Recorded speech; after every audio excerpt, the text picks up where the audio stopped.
할렐루야. 네, 우리 하나님 날마다 새 일을 행하시는 분이십니다. 믿으십니까? 날마다 새 일을 행하신 하나님은 특별한 경우를 제하고는 사람을 통해서 일하십니다. 어떤 사람이죠? 영과 진리로 예배하는 사람. 영으로 예배한다라고 하는 것은 성령의 이끄심을 따라 예배하는 것이고, 또 진리로 예배한다라고 하는 것은 진리의 말씀 앞에 우리의 삶을 조종하고 또 순종하는 것입니다. 오늘 시간도 성령의 이끄심을 따라 그리고 진리의 말씀 앞에 여러분의 삶을 조종하고 순종하심으로 하나님의 새 역사의 주인공 되시는 저와 여러분 다 될 수 있기를 주님의 이름으로 축원합니다. 여러분, 공부를 잘하는 사람에게 시험이 어렵게 나오는 게 좋을까요? 쉽게 나오는 게 좋을까요? 공부 잘하는 사람들에게. 못하는 사람에게는 어렵게 나오는 게 좋을까요? 쉽게 나오는 게 좋을까요? 공부를 잘하는 사람에게는 시험 문제가 어렵게 나오는 게 좋습니다. 그걸 변별력이라 그러죠. 그래서 공부를 열심히 했는데 시험 문제가 쉽게 나오면 공부 안 한 학생이나 공부를 열심히 하는 학생이나 다 맞추면 변별력이 없게 되죠. 그러면 공부할 의미가 없어지게 됩니다. 그렇기 때문에 오히려 공부를 잘하는 사람들에게는 시험 문제가 어려우면 어려울수록 더 좋은 것입니다. 이것은 신앙생활도 마찬가지입니다. 그럼 신앙생활, 믿음생활을 잘하는 사람에게 여러분 위기는 오히려 기회가 될 수 있습니다. 믿음생활을 잘하는 사람에게 여러분 찾아오는 고난의 시간들은 엄청난 기회가 될 수 있습니다. 우리는 하나님의 구원의 계획 안에 있습니다. 하나님의 소망 안에, 하나님의 생명 안에, 하나님의 축복 안에 있는 인사이더다라고 하는 것을 그런 위기의 순간, 그런 고난의 시간을 통해서 우리가 절실하게 깨닫게 되는 것이죠. 아무리 돈이 많고 대단한 권력을 가지고 있고 이름을 알리는 사람이라 할지라도 여러분 이 세상으로는 끝나버립니다. 그러면 그 위에는 지옥이 기다리고 있는 것이죠. 그런데 우리에게 영원한 하나님 나라가 기다리고 있다라고 하는 것이 얼마나 감사한 일인지, 우리가 이것을 굳게 붙잡고 살아가는 사람들은 삶이 굉장히 심플합니다. 육신의 정욕, 안목의 정욕, 이생의 자랑에 결코 휘둘리지 않습니다. 그래서 우리는 안으로는 부활신앙, 밖으로는 끈끈한 가족 공동체, 이거면 충분한 것이죠. 부활신앙이 뭡니까? 계속 말씀을 드리지만 예수님께서 우리의 죄를 담당하시기 위해서 십자가에 죽으심으로 우리의 구세주가 되셨다는 것, 그리고 그런 예수님을 하나님께 3일 만에 살려주셔서 우리의 삶의 주인이 되셨다라고 하는 것을 믿는 것이 바로 부활신앙입니다. 그런데 여러분, 그런 신앙을 가지고 살아가는 것이 쉬울까요? 어려울까요? 쉬우세요? 어려우세요? 다 쉬우십니까? 예, 쉽지 않죠. 왜 쉽지 않습니까? 우리가 살고 있는 이 세상은 누가 왕노릇하고 있죠? 사단이 왕노릇하는 세상이기 때문에 여러 가지 것으로 우리를 미혹하고 있거든요. 그러니까 그런 세상 속에서 우리 혼자 믿음을 지켜나가는 것은 쉽지 않은 그런 일입니다. 하나님께서 우리에게 선물을 주셨죠. 어떤 선물을 주셨습니까? 영적인 가족 공동체를 우리에게 주셨습니다.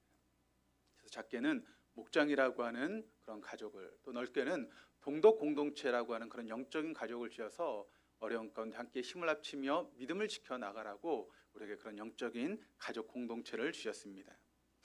그러므로 여러분, 이런 믿음 안에서 우리가 이렇게 삶을 살아갈 때 얼마나 우리가 복받은 사람인지를 우리가 알게 되는 것이죠. 그러므로 우리는 하나님 앞에 복받은 사람이다 라고 하는 것을 언제나 잊지 않고 살아갈 수 있기를 주님의 이름으로 축원합니다. 우리 옆에 있는 분들하고 한번 인사해 보시겠습니다. 당신은 참 복이 많은 사람입니다. 믿으십니까? 예, 우리는 정말 복받은 사람이다 라고 하는 것을 여러분 믿으실 수 있기를 바랍니다. 코로나 사태를 지나오면서 예수를 믿는다는 것이 과연 무엇인가 라고 하는 그런 질문을 우리가 던지게 되고, 그런 질문 앞에서 대답할 대답이 있는 사람들은 믿음에서 떨어져 나가지 않을 것입니다. 그런데 이런 질문에 대해서 우리가 대답을 하지 못하면 결국 믿음에서 떨어져 나갈 수밖에 없는 것이죠. 이런 분명한 대답을 가지고 있는 사람들만 이 어려운 시대를 잘 이기고 살아남을 수 있게 됩니다. 왜 우리가 살아남아야 됩니까? 우리가 요한계시록의 말씀을 통해서 계속 공부하고 있는 것처럼 끝까지 살아남은 사람들에게는 여러분 무엇이 있습니까? 바로 천국, 하나님의 나라가 기다리고 있습니다. 그런데 그 믿음에서 떨어져 나간 사람들에게는 뭐가 기다리고 있습니까? 지옥, 유황불이 기다리고 있는 것이죠. 머지않아 우리는 다 죽습니다. 제가 한 가지 예언을 할까요? 여기 있는 분들 다 100년 안에 죽습니다. 그렇죠? 예, 다 우린 다 죽게 되어 있습니다. 여기는 예외가 없습니다. 그런데 여러분 죽음 우리가 다 끝나나요? 그렇지 않죠. 우리의 육은 흙으로 돌아가지만 우리의 영은 계속 남아 있습니다. 그리고 그 영혼은 절대 죽지 않는 것입니다. 그리고 그 영혼은 천국 아니면 지옥 둘 중에 하나에 가게 되어 있습니다. 중간 지대라는 것이 없습니다. 뭐 대충 해가 중간 정도 어느 걸치고 그런 것이 없는 것이죠. 믿음을 지키고 있으면 천국에 가지만 믿음을 지키지 않고 떨어져 나가면 우린 지옥에 떨어질 수밖에 없다는 것입니다. 그런 면에서 우리가 지금 살펴보고 있는 이 요한계시록의 말씀은 얼마나 우리에게 믿음의 좋은 길잡이가 되는 말씀인지 모르겠습니다. 특별히 지금 보고 있는 소아시아 7교회에 대한 말씀은 우리가 어떻게 믿음 생활을 하는지 잘 보여주고 있는 그런 말씀인 것이죠. 예수님께서 무엇을 책망하시고 무엇을 칭찬하신지를 우리가 보면서 하나님께 칭찬받을 수 있는 그런 믿음을 지켜나갈 수 있는데 굉장히 도움이 되는 그런 말씀이 바로 요한계시록의 말씀입니다. 오늘은 특별히 네 번째 시간으로 사대교회에 대한 그런 말씀을 보게 될 텐데, 그럼 사대교회에 대해서 주님이 뭐라고 말씀하고 있습니까? 너희는 살아있는 이름이 있지만 실상은 죽었다라고 그렇게 말씀하고 있습니다. 요한계시록 3장 1절 앞부분이 이렇게 증가합니다. 사대교회의 심부름꾼에게 이렇게 써 보내어라. 하나님의 7영과 7뼈를 가지신 분이 말씀하신다.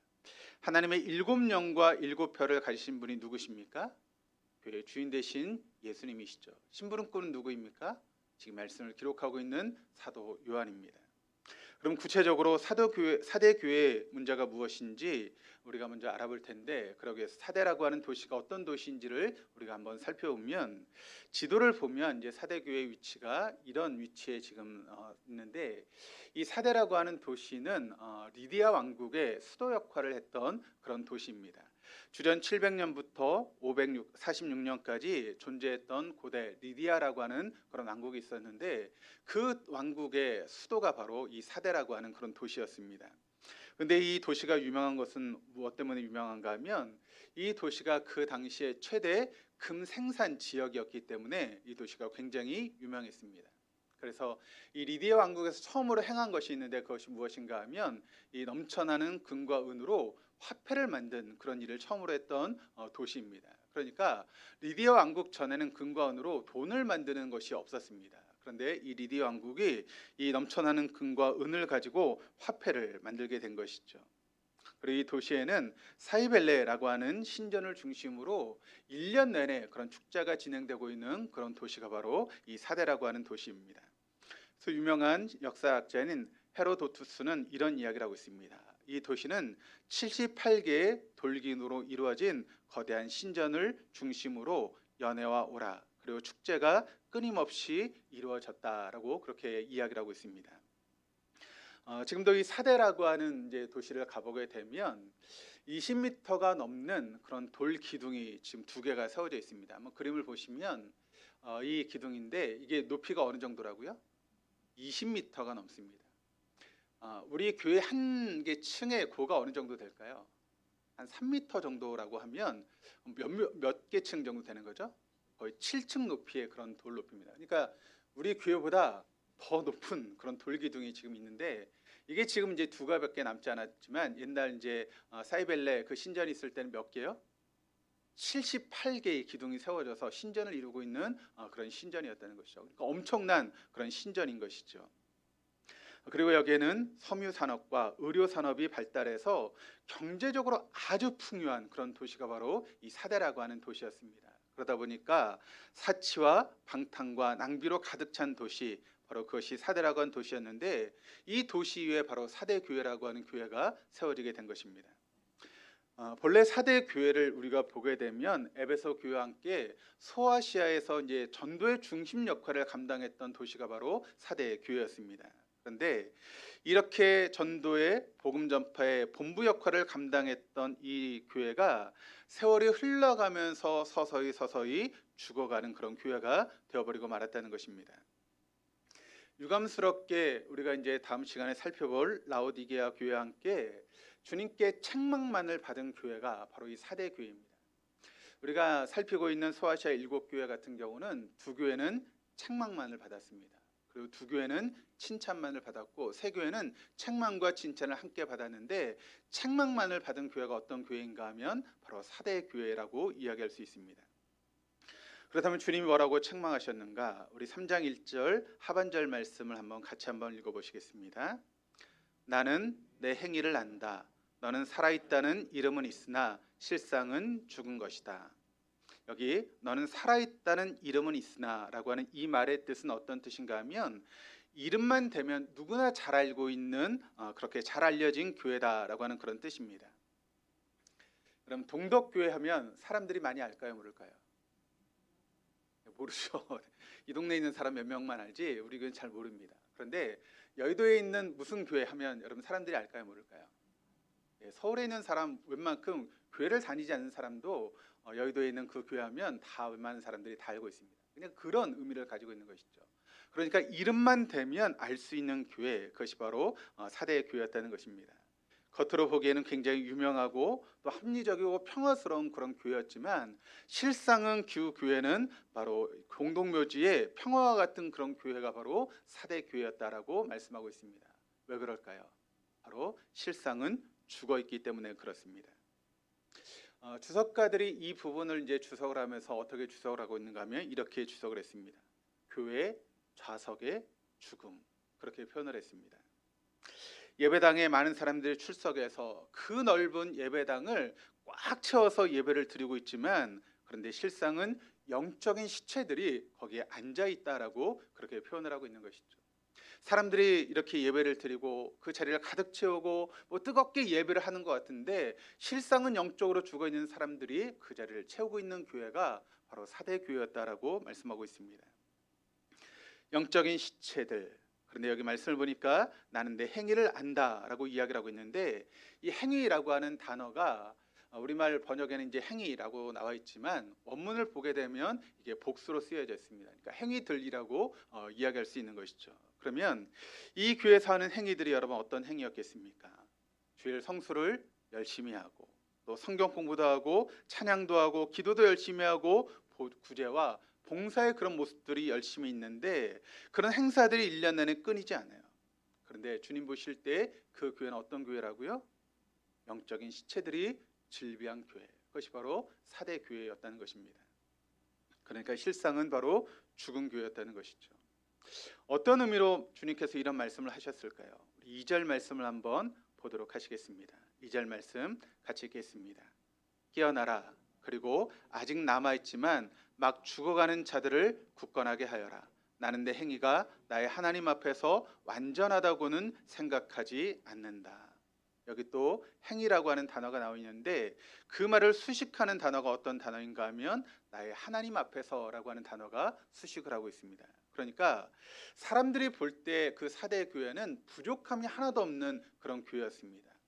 예배가 있었고 또 찬양이 있었고 어떤 봉사와 또 선교하는 그런 모습들 누가 봐도 그 교회가 아름다운 교회이고 이름난 그런 교회였는데 그런데 하나님이 보시기에 그 교회는 여러분 어떤 교회였습니까? 온전한 것이 하나도 없는 그런 교회였다라고 이야기하고 있는 것이죠. 주님께서 산상수훈 마태복음 7장 21절 말씀을 통해서 이렇게 증거하십니다. 나더러 주님 주님 하는 사람이라고 해서 다 하늘나라에 들어가는 것이 아니다. 하늘에 계신 내 아버지의 뜻을 행하는 사람이라야 들어간다. 그런데 여러분 주님은 사대 교회를 향해서 뭐라고 말씀하고 있는가 하면 깨어나라 라고 말씀하고 있습니다. 그러니까 이것을 보면 지금 사대 교회가 깊은 잠에 빠져 있었다라고 하는 것을 보게 되는 것이죠. 그리고 그 잠에서 깨어나지 않으면 곧 죽게 될 상태에 빠져 있었다는 것입니다. 그들의 외모, 그러니까 겉으로 드러나는 그런 모습들이나 행동이나 실천이 부족한 게 없었습니다. 다만 하나님 보시기에 그들의 행동을 받으실 만한 행동이 하나도 없는 교회가 바로 사대 교회였다라고 말씀하고 있는 것입니다. 특별히 그들의 세상 속에서의 삶의 모습과 교회 예배당 안에서의 삶의 모습이 너무나 다른 그런 모습으로 살았다는 것입니다. 교회 안에서 예배당 안에서 그들의 예배의 모습을 보면 때론 눈물을 흘리고 뜨겁게 찬송도 부르고 기도도 하고 열심히 성경을 보는데 그들이 예배당 문 밖을 나서기만 하면 세상 사람들과 전혀 구별되지 않는 그 같은 모습으로 살아갔던 것이 바로 사대 교회의 모습이었다는 것입니다. 그러니까 세상 사람과 다를 것이 전혀 없는, 구분하는 점이 전혀 없는 그런 사람들이었다는 것이죠. 그들의 실상을 잘 보여주는 것이 4절 말씀을 통해 드러나고 있는데 4절 말씀 한번 보시겠습니다. 그러나 사대에는 자기 옷을 더럽히지 않은 사람 몇이 있다. 그들은 흰옷을 입고 나와 함께 다닐 것인데 그들은 그럴 자격이 있기 때문이다. 여기 말씀 보니까 주님이 사대에는 어떤 교회인가 하면 자기 옷을 더럽히지 않은 몇 사람이 있다라고 이야기를 하고 있습니다. 여러분, 이 말씀을 우리가 거꾸로 뒤집으면 어떤 말씀이 되는가 하면, 여러분, 이 교회 대부분의 사람들은 어떤 사람입니까? 이미 옷이 더럽혀진 사람이라는 것이죠. 우리가 보았던 버가모 교회나 두아디라 교회 같은 경우는 대부분의 신도들이 여러분 믿음을 잘 지키고 있었습니다. 그런데 몇 사람이 문제를 일으키는 그런 교회였다는 것이죠. 특별히 우리가 지난주에 보았던 두아디라 교회 같은 경우는 모든 성도들이 다 믿음을 잘 지키는 그런 사람들이었는데, 한 사람 이세벨이라고 하는 한 여자 때문에 교회가 어지러움을 당하고 또 혼란이 있고 문제가 생겼던 것입니다. 그런데 사대라고 하는 교회는 어떤 교회인가 하면 다 문제가 있다는 것입니다. 몇 사람을 빼놓고는 다 옷이 더럽혀져서 세상에서 전혀 구별되지 않는 그런 삶을 살아갔던 사람들이 바로 사대교회 성도들의 모습이었다는 것이죠. 그러니까 살아있다는 이름은 있으나 실상은 죽어있는 대부분의 사람들 가운데 그나마 몇 사람, 자기 옷을 더럽히지 않은 몇 사람이 남아있어서 사대교회의 영적인 명맥을 이어가고 있었다라고 그렇게 말씀하고 있는 것입니다. 그런데 여러분, 사대교회가 왜 이렇게 됐을까요? 처음에는 그들에게도 뜨거운 사랑이 있었습니다. 하나님을 향한 뜨거운 사랑이 있었고 뜨거운 그런 교회였습니다. 거기에 영혼을 구원해서 제자 삼는 일에 앞장섰던 교회가 바로 사대교회였습니다. 그런데 왜 이렇게 됐을까요? 앞에서 보았던 것처럼 사이벨레라고 하는 신을 섬기는 것과 밀접한 관련이 있습니다. 우리가 이제 계속 보고 있는 그 같은 이제 교회 모습을 통해서 보았지만, 평소에는 여러분 이 사대교회 성도들이 이방 사람들과 똑같이 사이벨레 그 신에게 제사를 드리고 또 제사를 드린 음식을 먹고 또 거기에서 있는 여사제들과 음탕한 행위를 하는 그와 같은 일들을 즐겼다는 것입니다. 그 이유는 우리가 계속 보았던 것처럼 이제 길드라고 하는 그런 조직을 통해서 그런 일이 벌어지고 있는데, 거기에 동참해서 그런 일을 했던 것이 바로 사대교회 성도들의 모습이라는 것이죠. 그런데 지난주에 보았던 두아디라 교회는 이세벨이라고 한 여자를 중심으로 그런 일이 벌어지고 있었다면, 이 사대교회는 대부분의 성도들이 바로 그렇게 삶을 살아가고 있었다는 것이죠. 그러니까 이 사대교회는 두아디라 교회의 미래의 모습이 바로 사대교회다라고 이야기할 수 있습니다. 그러니까 두아디라 교회는 이세벨이라고 한 여자 때문에 지금 그런 모습으로 서서히 변해가는데, 그와 같이 변한 모습이 어떤 교회인가 하면 바로 사대교회라고 이야기할 수 있는 것이죠. 사실 사대교회를 보게 되면 앞에 나오는 교회들처럼 정치적인 핍박이 없었습니다. 또 거짓 교리의 도전도 없었습니다. 발람의 무리도 없었고 니골라당의 가르침도 없었고 또 이세벨 같은 그런 선종자도 없었습니다. 사대교회는 헌금도 잘하고 선교도 하고 봉사도 했습니다. 그런데 예배당 문만 나서면 전혀 믿지 않는 사람들처럼 똑같이 행동하는 그 같은 사람들이 바로 사대교회 성도들의 모습이었다는 것이죠. 그런데 문제는 뭐가 문제였습니까? 그들이 자신들은 신앙생활을 잘하고 있다고 착각하고 있었던 것이 바로 문제였다는 것이죠. 왜냐하면 겉으로 보기에는 뭐 부족한 것이 없었거든요. 예배도 하고 뜨겁게 찬양을 하고 뭐 봉사도 하고 열심히 여러 가지 일들을 행하는 그런 교회였기 때문에 우리들은 신앙생활을 잘하고 있다라고 착각했던 것이 바로 사대교회의 모습이었다는 것이죠. 그런데 주님은 뭐라고 말씀하고 있습니까? 실상은 죽은 교회다라고 그렇게 말씀하고 있다는 것입니다. 사대교회의 문제가 여러분 뭐였을까요? 바로 그들의 형식적인 신앙, 형식적인 믿음의 문제였다는 것입니다. 예배도 있고 기도도 있고 신앙생활도 성경 공부도 있고 봉사활동도 열심히 있는데 있을 건 다 있습니다. 보통 교회들이 있는 것처럼 모든 것이 있고 거기에 사람들도 있었지만 사람들이 보기에는 좋은 그런 교회였습니다. 그런데 주님 보시기에는 형식적인 예배였다는 것이죠. 형식적인 기도였고 형식적인 찬양이었고 형식적인 신앙생활. 그래서 사람들이 보기에는 그럴듯한 교회였지만 주님 보시기에는 인정할 수 없는, 받아들일 수 없는 그런 교회가 바로 사대교회였다는 것이죠. 한 남자가 오랫동안 마음에 두고 있었던 자매에게 프로포즈를 했습니다. 그 프로포즈를 받은 자매가 그 남자에게 이런 제안을 했습니다. 앞으로 100일 동안 하루도 빠지지 않고 자기 집 창문 앞에서 꽃을 들고 밤을 새우면 내가 당신의 프로포즈를 받아들이겠습니다 라고 하는 그런 이야기를 했습니다. 그러자 그 남자는 매일 밤 꽃을 들고 여자 집 앞에 창문을 밤새도록 지켰습니다. 하루가 지나고 이틀이 지나고 열흘이 지나고 어느새 99일이라고 하는 시간이 흘렀습니다. 이제 다음 날이면 이제 100일이 되는 것입니다. 그런데 이 99일째 되는 날 엄청난 비바람과 번개와 천둥이 치는 그와 같은 밤이 되었습니다. 그런데 그렇게 비바람이 침에도 불구하고 여전히 비를 맞고 그 남자가 꽃을 들고 서 있는 것입니다. 그 남자의 모습을 보자 이 여자의 마음 가운데 감동이 일었습니다. 아, 저런 남자라면 내 인생을 맡겨도 되겠다. 그리고 여자가 생각했습니다. 자신이 약속한 날짜는 내일이지만 뭐 내일까지 갈 필요가 있나. 저런 남자라면 빗속에서도 내 약속을 지키는 그런 남자라면 내가 그 청혼을 받아들여야겠다라고 생각하고 이 여자가 비를 맞고 그 남자를 향해서 뛰어들어가서 이렇게 안았습니다. 그때 남자가 그러는 거예요. 그러면서 그 남자가 이야기를 합니다. 저는 알바생인데요. 그게 무슨 소리입니까? 그 알바생이 99일째 지금 꽃을 들고 돈을 받기 위해서 거기에 서 있었다는 것이죠. 이 자리는 너무나 기가 막혔습니다. 그리고 자리에 털썩 주저앉았습니다. 그동안 이 청년과 미래를 열어갈 것을 꿈꾸며 지나온 하루하루가 너무나 허망하게 느껴졌기 때문입니다. 여러분, 그런 모습이 지금 사대교회 모습과 비슷하다라고 이야기할 수 있습니다. 마치 돈을 받고 그 일을 하고 있는 알바생처럼 아무런 간격도 없이 아무런 기대도 없이 영적인 시차가 되어서 자리만 지키고 있던 교회, 그것이 바로 사대교회의 모습이라는 것이죠. 그렇다면 사대교회가 왜 이렇게 되어버렸을까요? 그 이유는 하나입니다. 그들이 종말론적인 신앙을 잃어버렸기 때문에 그렇습니다.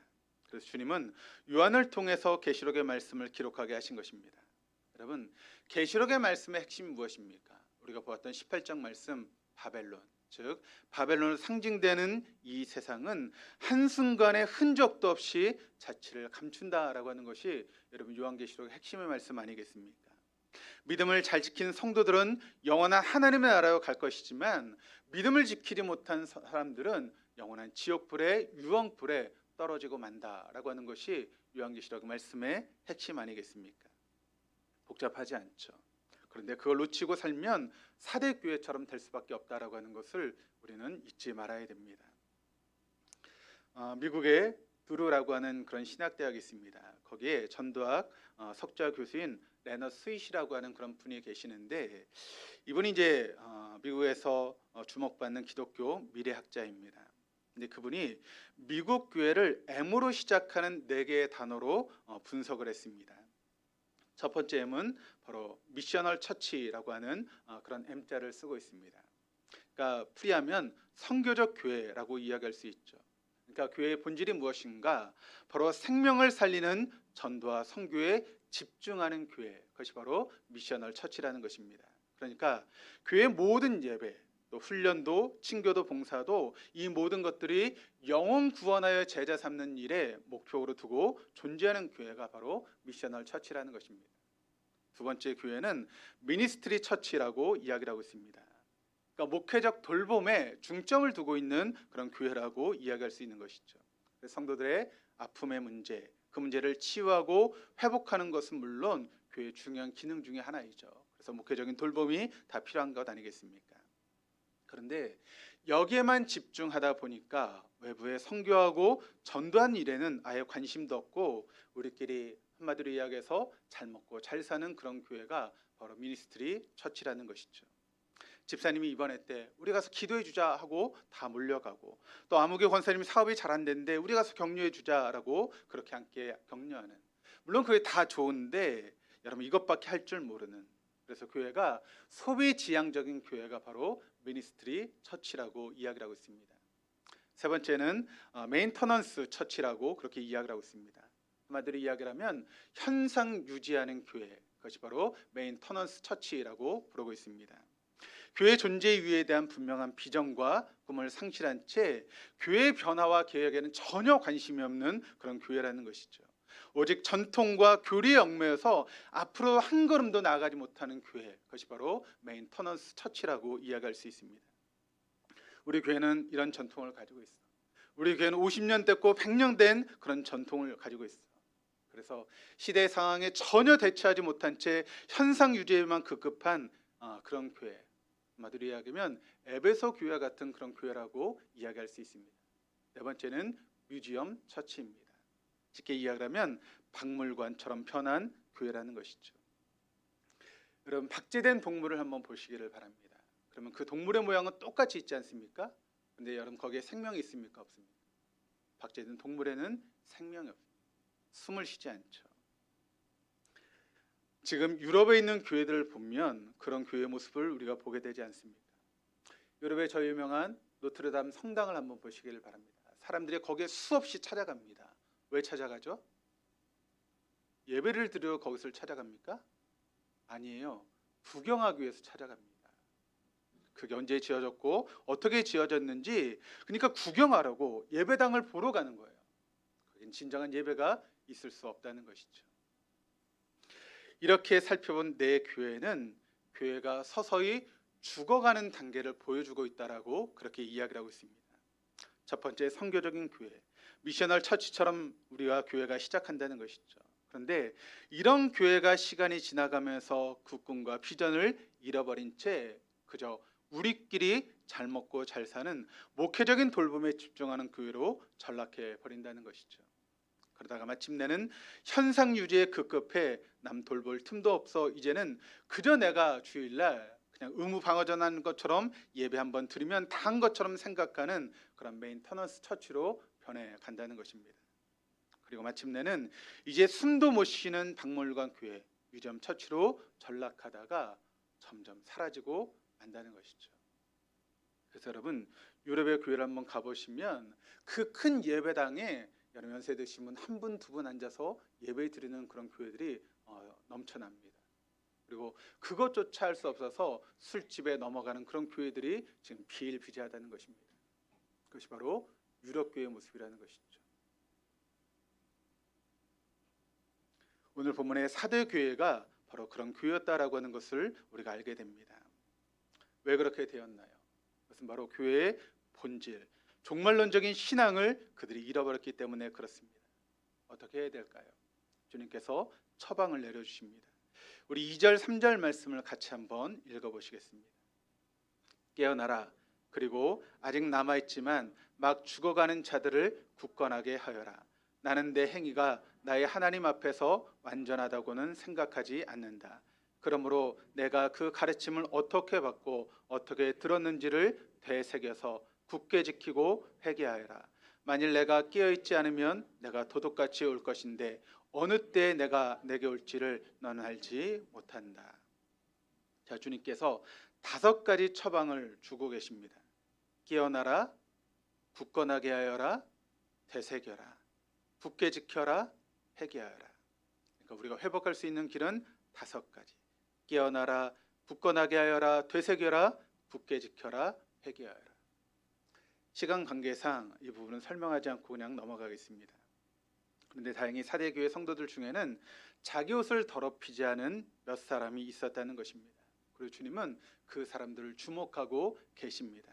사대교회에서 주님의 주된 관심은 대부분의 성도들이 아니라 그렇게 더럽히지 않은 몇 사람이 주님의 주된 관심이었다는 것입니다. 그래서 그들을 향한 격려도 잊지 않으시는데 우리 4절 5절 말씀을 같이 한번 또 읽어보시겠습니다.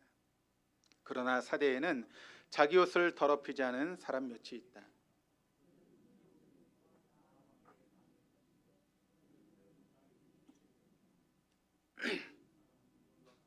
흰 옷을 입을 것인데 나는 그의 이름을 생명책에서 지워버리지 않을 것이며 내 아버지 앞과 아버지의 천사들 앞에서 그의 이름을 시인할 것이다. 자, 주님께서 그렇게 옷이 더럽히지 않은 사람들에게 2가지 위대한 약속을 주셨습니다. 하나는 흰 옷을 입고 나와 함께 다닐 것이다.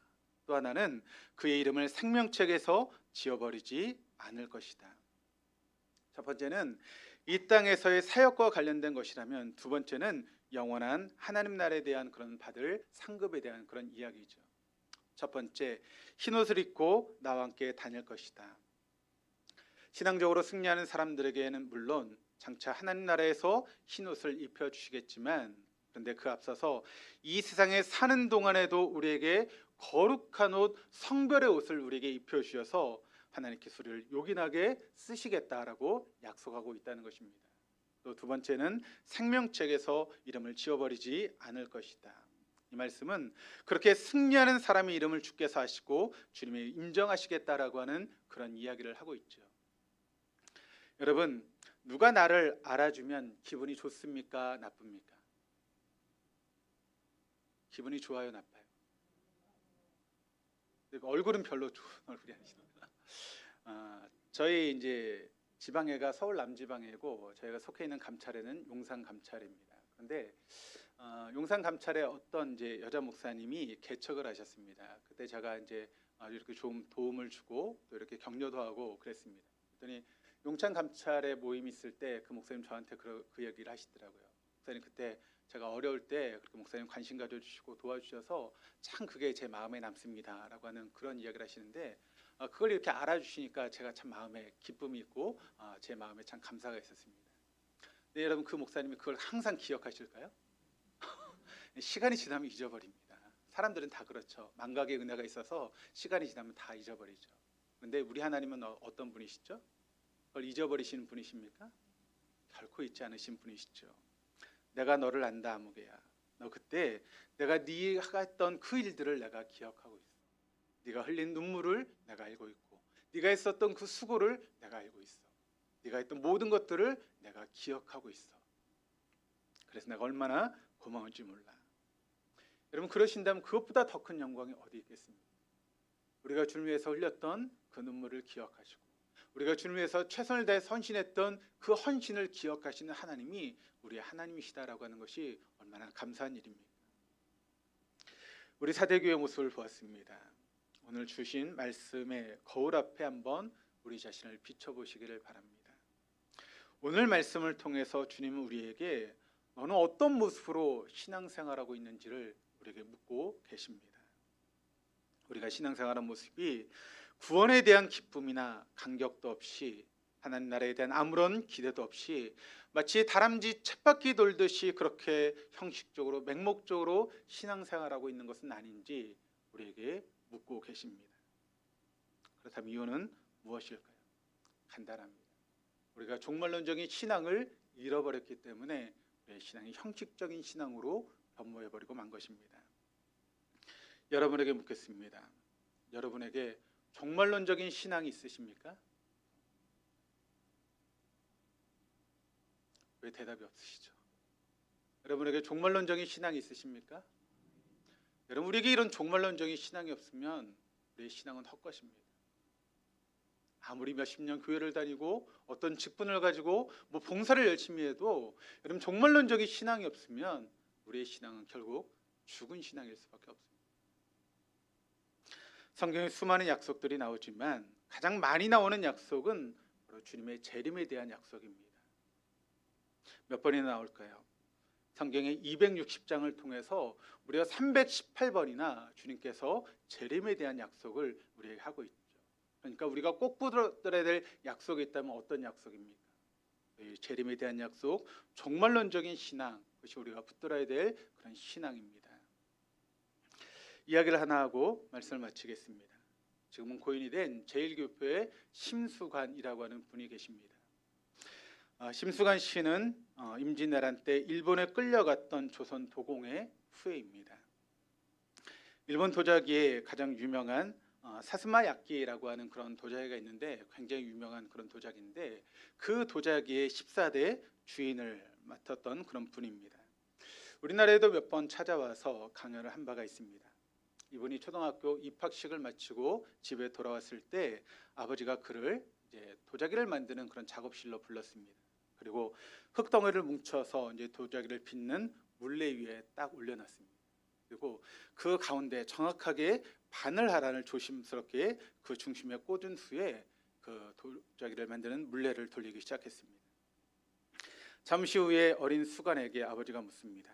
수간아, 너는 지금 돌아가는 물레를 보면서 무엇을 느끼느냐? 아들이 대답을 합니다. 예, 물레는 도는데 바늘은 움직이지 않네요. 물레는 도는데 바늘이 움직이지 않아요. 그러자 아버지가 기다렸다는 듯이 말을 합니다. 그렇다, 바로 그거야. 움직이는 물레 속에서 움직이지 않는 중심을 찾는 것이 내가 앞으로 해야 될 일이란다. 움직이는 물레 속에서 움직이지 않는 중심을 잡고 살아가는 것, 이게 지금 내가 내 앞에 펼치는 인생이야. 어린 수간, 막 초등학교에 입학했던 어린 수간은 아버지의 말뜻이 무슨 이야기인지를 이해할 수 없었습니다. 그런데 시간이 지나고 나이가 들어서야 비로소 그것이 지금 어떤 이야기인지를 깨달았다고 합니다. 그것은 바로 지금 일본에 끌려온 조선 도공의 피와 얼을 이어받은 조선의 후손으로서의 정체성을 잃어버리면 안 된다라고 하는 그런 이야기를 아버지가 하고 있었던 것입니다. 그래서 비로소 나이가 들어서 깨닫게 된 것이죠. 임진왜란 때 일본으로 끌려간 조선 도공들은 400년이 넘는 시간 동안 타국에서 정체성을 잃지 않고 살았습니다. 그들이 그렇게 살 수 있었던 것은 대대로 내려오는 움직이는 물레 속에서 움직이지 않는 중심을 찾으라고 하는 이 한마디 말이 400년의 시간 동안 대를 이어오면서 그 한마디 말을 붙들고 살아왔던 결과였다는 것입니다. 아버지는 아들에게, 아들은 또다시 그 아들에게, 너희는 조선의 도공이야. 너희들에겐 지금 조선의 피가 흐르고 있어. 절대 이것을 잊어서는 안 돼. 세상에 아무리 이렇게 너희를 흔들어 댄다 할지라도 너희들은 조선인으로 살아가는 거야. 이 한마디의 가르침이 400년 동안을 그들을 붙들어 두고 있었던 것입니다. 참된 신앙이라는 것이 여러분 무엇일까요? 참된 신앙이란 움직이는 세상 속에서 움직이지 않는 중심, 진리를 붙들고 살아가는 것, 그것이 바로 참된 신앙입니다. 사단은 끊임없이 우리의 눈을 현혹시키고 미혹합니다. 육신의 정욕, 안목의 정욕, 이생의 자랑으로 우리를 흔들어대죠. 우리는 거기에 흔들리지 않아야 됩니다. 어떻게 그럴 수 있을까요? 누가 뭐래도 우리는 구원받은 하나님의 백성이라고 하는 정체성을 잃지 않을 때 가능한 것입니다. 나의 본향은 영원한 하나님의 나라다. 주님은 반드시 다시 오실 것이다. 그때 나를 하나님 나라로 데려갈 것이다. 이런 분명한 정체성을 갖고 살아갈 때만 우리가 이 세상 가운데 흔들리지 않는 삶을 살아갈 수 있다는 것이죠. 중심을 붙드시기를 바랍니다. 중심이 확실한 믿음을 붙잡는 사람들, 그런 삶을 살기 위해서 이번 한 주간도 오직 성령의 이끄심을 따라 부활하신 예수님만 내 삶의 주인으로 모시고 새 역사의 주인공, 또 축복의 통로로 살아가는 우리 동덕의 모든 교우들 다 될 수 있기를 주님의 이름으로 축원합니다.